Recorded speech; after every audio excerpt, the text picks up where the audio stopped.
Alright, so it's gonna be part 2 to what if Deku had Gauss's powers. So before I get into the story, I gotta say a few things. So if you've noticed, my channel has been really doing other stuff than, what ifs, and there's a reason for that. So I like doing various amount of different content on my channel. If you've seen in the past, I've done reviews mostly as a secondary point of content, and also kind of those mashups of different anime intros, because I like doing things, I like doing a variety of things, and I want to show people, the other stuff that I like, and not just, these what ifs. And I know that most people come to my channel for what ifs, and I know that these other videos are not going to get as many views. It's just simple logic, but I still like making them, so I'm still going to continue making this other content. And if you haven't seen those other videos, I do recommend you watching them, because it's another way of supporting the channel, other than just watching my what if videos. So if you want to see the other content that I do, then you could check out the latest creepypasta that I've done, and also the latest speed drawing I've done. So yeah, with that being said, let's actually get into the story. So in the last part, we just got done with Deku basically doing the entry exam and saving Uraraka. So in this one, we're going to start off around basically the beginning of the school day and Deku walking into class. So the way that Deku's kind of body is, he is though human in the broadest terms. He has a humanoid figure. So if you see in Warframe, they're always kind of wearing these helmets or something to that effect, because they never are shown to have mouths or anything like that. So Deku, his kind of body is that of a normal person. It's just that he has this kind of armor that's kind of part of him, almost like an exoskeleton, but not exactly. So he's able to basically uncover the front part of his helmet, kind of like almost like Cooler, I guess, from Dragon Ball. Kind of that retractable part, like it retracts back into himself, and that's kind of how it works. But he rarely ever does that. So that's kind of the basics of how his body works. Other than that, he's still a human. He still has to eat and things like that. So he would get into class, and this is the point where he would have to bring down his kind of mask, or his helmet, you could say. So it's retracted a bit, but he still has, you can only really see his face. So he walks into class and he sees, this is where he sees Ida and Bakugo kind of fighting or arguing, because Bakugo has his feet on the table, and this is where Deku kind of sees that, and Ito turns around to see the new student, and he notices it's Deku. He would have noticed Deku because of the kind of display he had at the entry exams. That one being that he was faster than Ida, and two, the explosions that he did, as well as the zero pointer that he was able to destroy just barely. So with that being said, he would go up to Deku and ask him about his quirk and why he's wearing that kind of suit. So Deku would kind of explain that his body was kind of born like this, and that he has a mutation quirk. So Deku would have his normal kind of Warframe kind of body, and then above that would be the normal school clothes, if you could imagine that. So this is where Ito be like, I didn't know, because he doesn't want to really offend Deku, because I think people in My Hero would kind of be offended by that. It's kind of hard to tell, but that's what he tries to do. So Deku says no problem, and he tries to remember where he's seen this person before, because he kind of remembers the face, but not really too much, because he didn't really talk to Ida at the entry exams. And then Ida brings up the fact that he was able to destroy the zero pointer, and also that he was able to find out that there was more than one part of the test, and that was actually being a hero. So Ida would talk to Deku about this, and talk about how smart and how like heroic Deku was for figuring it out, as well as saving Uraraka. Deku would have just tried to take the compliment, but also saying that it was no big deal, trying to be humble about it. So this is also the point where Uraraka would have came into the classroom to basically introduce herself, and as well as finding out who was the one who saved her, because she doesn't really know the name, but she does know the face because he has a unique kind of body, that being Deku's Warframe body. So this is where Uraraka would interrupt or not really interrupt, but kind of interject herself into the conversation and to really find out who Deku was.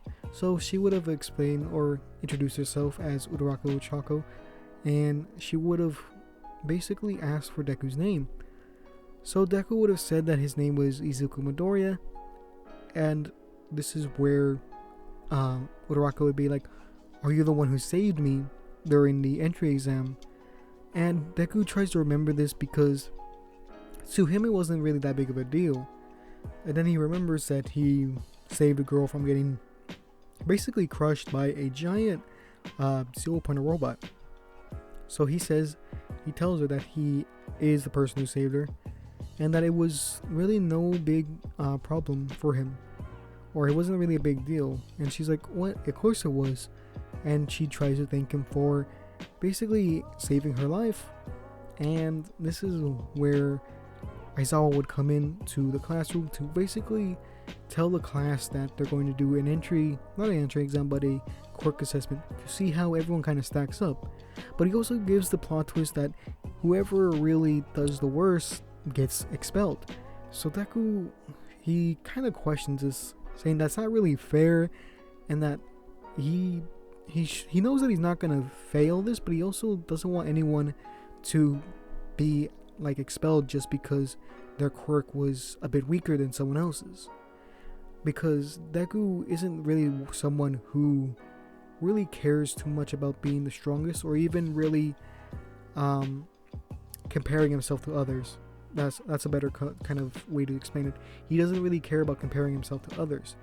So when he sees this, he kind of feels bad for those who have a weaker quirk, or even have less confidence in themselves, or confidence that they would win or get a higher score.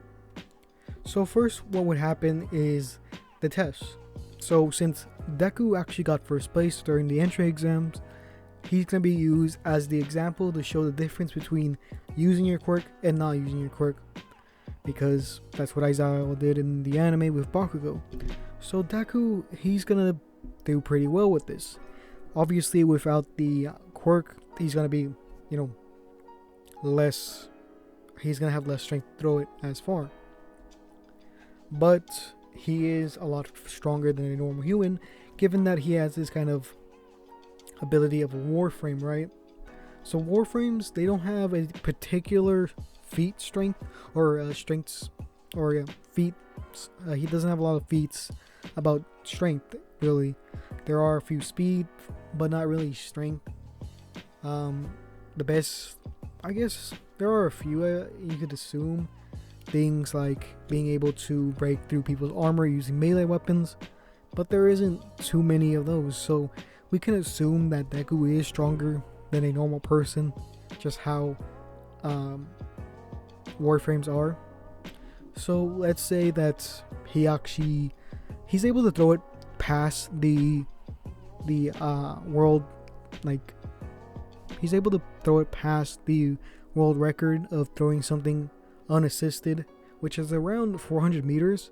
So he's going to be able to go past that by quite a bit. I'm going to say that he's able to get past it by 200 meters more. So in total, without using his quirk, he'd be able to throw it around 600 meters. So that's very impressive compared to everyone else, especially someone like Bakugo, who only got around 70 meters around just without using his quirk, if I remember right. And then Deku has to use his quirk, because that's what Aizawa told him. So he asked Aizawa if he can, ready up or use his quirk to his full potential. He's gonna need, some room to do it.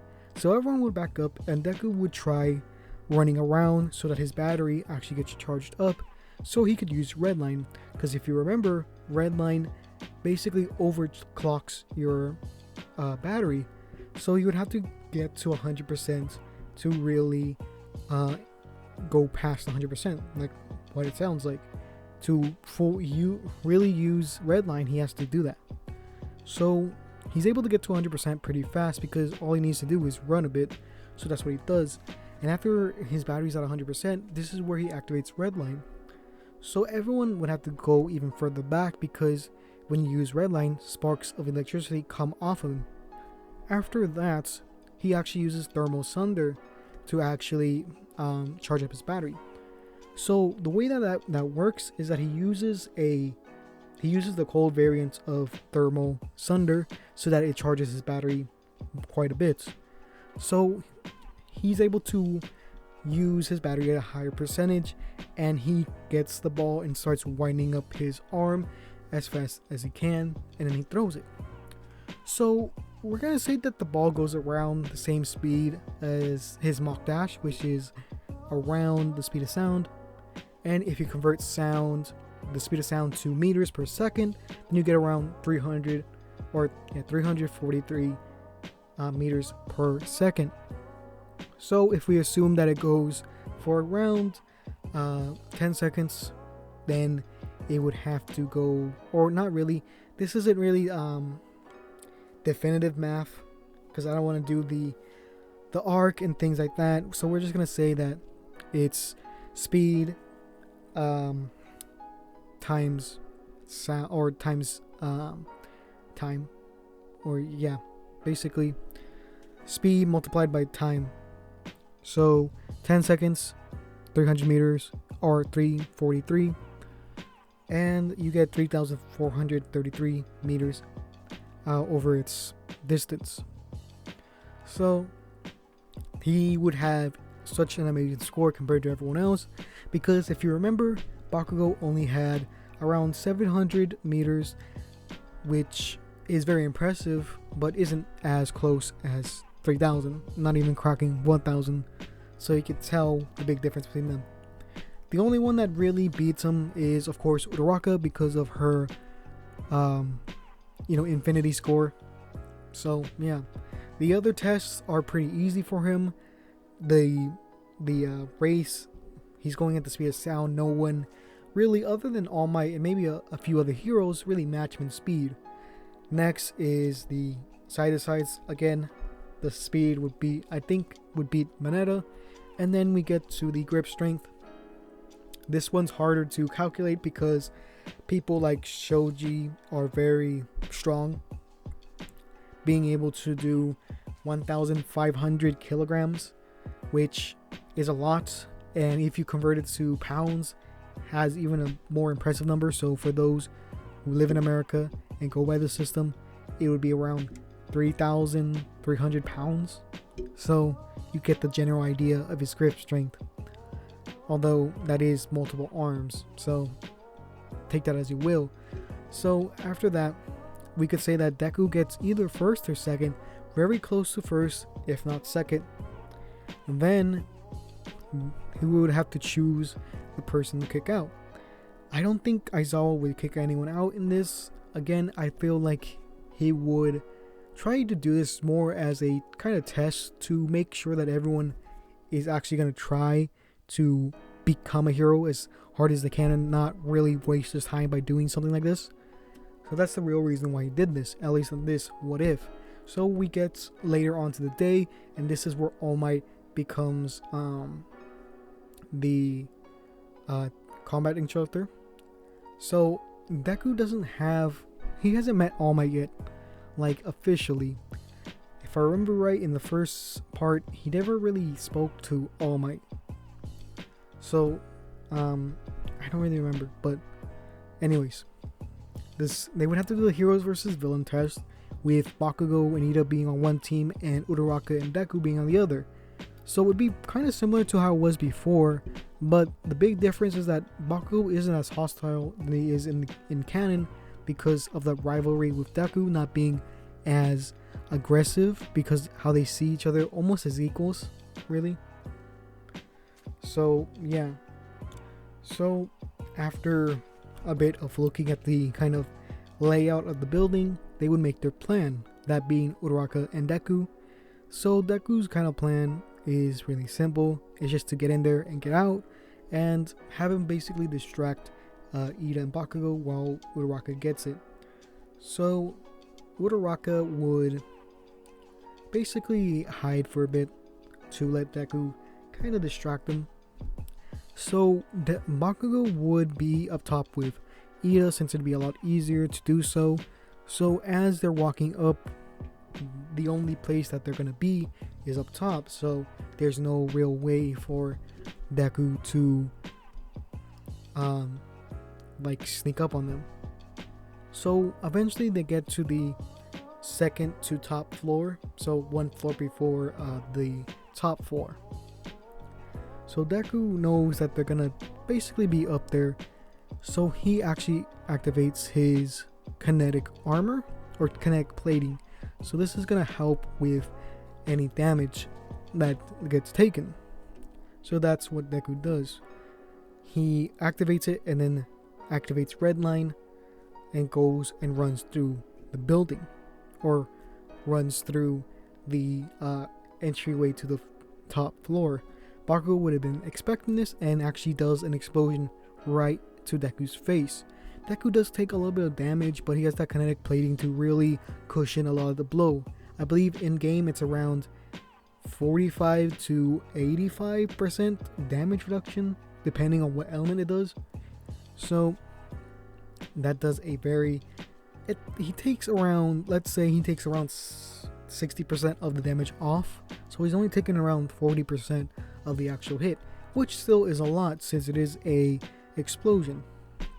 So Deku, he kind of has to clear the smoke away from his face, and he is actually there. And since Deku isn't really expecting it, this is where Ida would use his reciprocal burst a lot earlier than he does in the series, because he wants to prove that he could keep up with Deku, and he uses his momentum combined with Deku running to actually trip him. And you might be saying that, oh, if you have kinetic armor, then you can't really get, knocked down, or kinetic plating. Well, that's more of a gameplay thing and not, actual kind of reality, I guess you could say. That's more of a gameplay feature instead of actual the way that it works in real life, if that makes sense. So this would have been able to trip Deku pretty hard since he was going really fast. So they think of tying the kind of tape around him so that he'd be out because he's the bigger threat compared to Uraraka. But he'd be able to basically get up really fast and recover from this hit. And he sees that he's getting surrounded, so what he does is that he activates a thermal sunder, and this kind of cools everyone down, especially Bakugo, which it kind of freezes his sweat, so it's harder for him to activate his explosions, as well as giving Deku a little bit of charge with his red line still being activated. This also makes the bolt of lightning that comes off of him, or the bolt of electricity, being able to more easily hit someone like Ida, who's wearing metal, as well as Bakugo, who's also wearing metal. Since they're slower, it's going to be easier to get hit by it, which they kind of do, and this kind of shocks them for a bit, but it doesn't do too much damage, but it does a reasonable amount. So as they're kind of stuck there, Deku activates it again, and this starts to freeze them.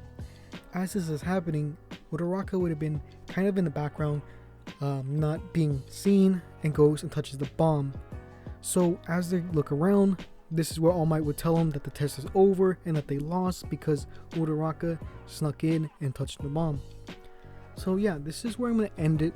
If you like this series, please give it a like, and if you haven't seen my other forms of content, that being the creepypasta or the speed draw, then you can go and watch those. I really do appreciate those who watch my other content. It really does show support for the channel. If you made it to the end of the video, please comment down CS so I know that you support the channel. And with that being said, please subscribe if you like more of my content. And yeah, this is gonna be the video. So yeah.